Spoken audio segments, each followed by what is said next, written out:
All right, let's dive into a hidden risk in the insurance industry.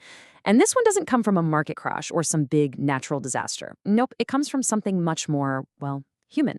It's about overconfidence. We're going to unpack how this little cognitive bias can lead to some really big, disastrous consequences for customers and companies alike. And maybe most importantly, why, as an investor, this is something you really need to understand. So, what's the game plan? First, we'll get into the psychology behind this dangerous overconfidence. Then we'll see how it plays out in the real world, a high-stakes gamble called non-disclosure. We're going to uncover how insurers actually find out what the real cost of getting caught is and, why being transparent is really the only way to play this game.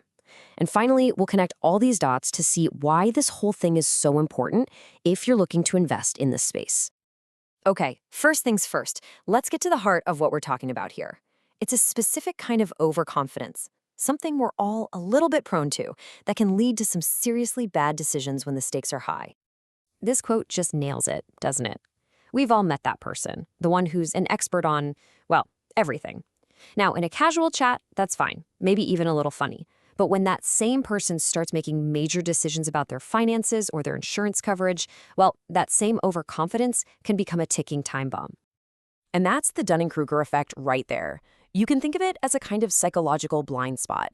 Basically, the less you know about something, the less you're even aware of how much you don't know. And when it comes to insurance, which is a super complex system built on data and probability, this can trick people into thinking they found some clever shortcut when really they're just walking straight into a trap.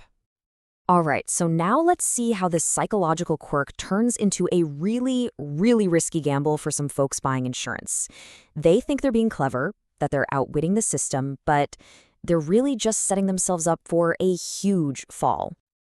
Let's take a super common example, diabetes.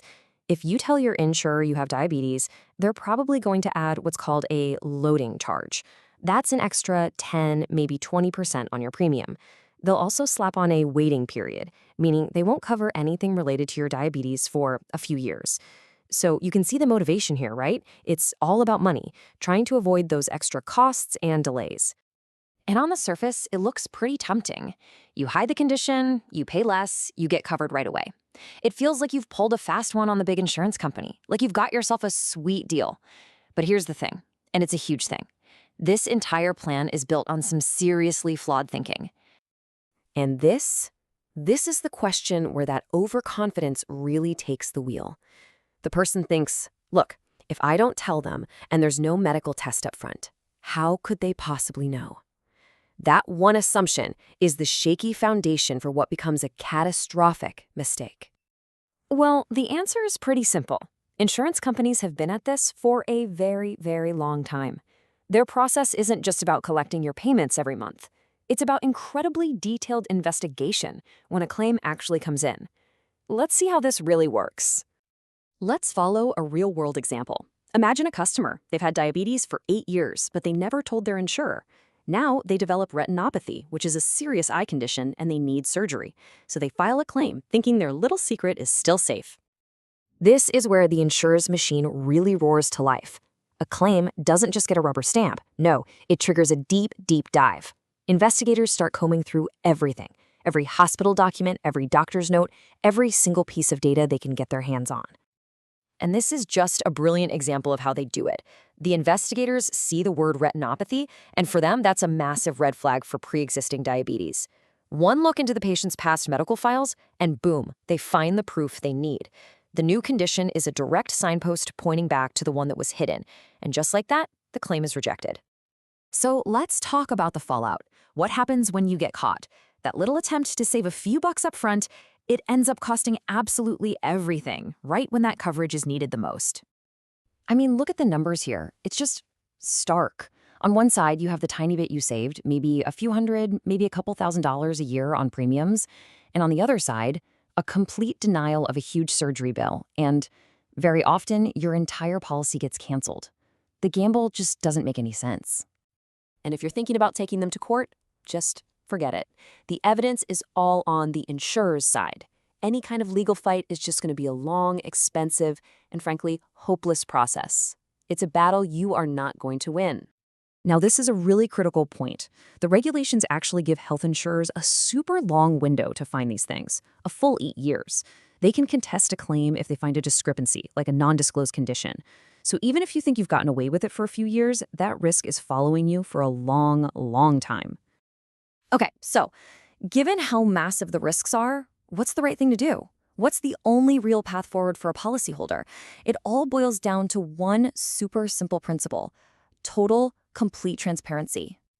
The rule of thumb should be declare everything. A lot of people think, oh, my hypertension is controlled by medicine, so it doesn't count. Wrong. It counts. Had a surgery recently? That counts. Genetic conditions? Those too. Even a major illness you fully recovered from years ago, it all needs to be out on the table. The definition is broad for a reason. And to make sure there's no confusion, regulators have made it pretty black and white. A pre-existing disease is basically anything you got advice or treatment for in the 48 months, that's 4 years, before your policy started. It's a clear definition that doesn't leave a lot of wiggle room. So here's the bottom line. Yeah, a waiting period or paying a little extra can be annoying. I get it.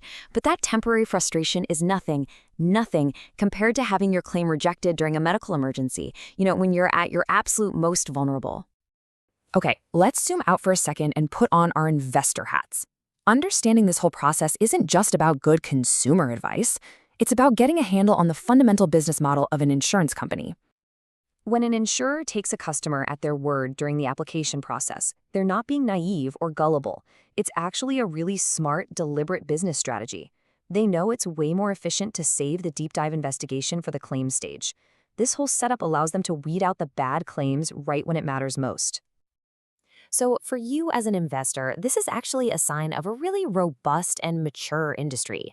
It shows that even though customer overconfidence and non-disclosure are known risks, the industry has these time-tested systems built in to handle them. This careful investigation is exactly what protects the company's bottom line and makes sure it stays financially stable for the long haul. And that leaves us with a pretty powerful final thought. This methodical, almost surgical approach to a common human flaw. It shows a really deep-seated ability to manage risk at the individual level.